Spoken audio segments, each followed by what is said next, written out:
Share market income మీద income tax return అనేది ఎలా ఫైల్ చేయాలి? మీరు ITR 3 ఫైల్ చేయాల్సి ఉంటుంది. అలాగే న్యూ ట్యాక్స్ రిజీమేనా ఓల్డ్ ట్యాక్స్ రిజీమేనా అన్నది కేర్ఫుల్గా చూస్ చేసుకోండి. షేర్ మార్కెట్లో 2 టైప్స్ ఉంటాయి. ఫస్ట్ది క్యాపిటల్ ఇన్వెస్ట్మెంట్.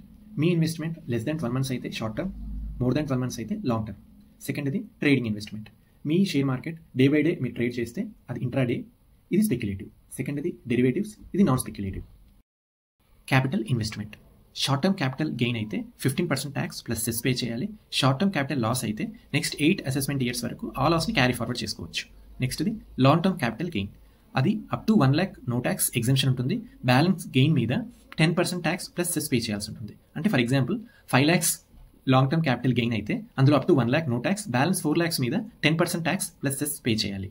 అలాగే లాంగ్ టర్మ్ క్యాపిటల్ లాస్ అయితే నెక్స్ట్ 8 అసెస్మెంట్ ఇయర్స్ వరకు ఆ లాస్ని క్యారీ ఫార్వర్డ్ చేసుకోవచ్చు.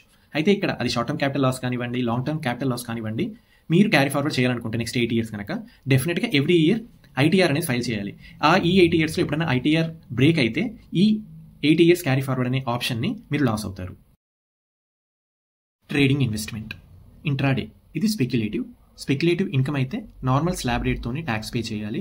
స్పెక్యులేటివ్ లాస్ అయితే నెక్స్ట్ 4 అసెస్మెంట్ ఇయర్స్ వరకు క్యారీ ఫార్వర్డ్ చేసుకోవచ్చు. ఇక్కడున్న స్పెషల్ పాయింట్ ఏంటంటే ఈ స్పెక్యులేటివ్ లాస్ని ఓన్లీ స్పెక్యులేటివ్ గెయిన్తోనే ఆఫ్సెట్ చేసుకోవాలి. సెకండ్ది డెరివేటివ్స్, ఇది non speculative. Non speculative income normal slab rate మీదే ట్యాక్స్ పే చేయాలి. ఒకవేళ నాన్ స్పెక్యులేటివ్ లాస్ అయితే నెక్స్ట్ 8 years వరకు ఆ లాస్ని క్యారీ ఫార్వర్డ్ చేసుకోవచ్చు.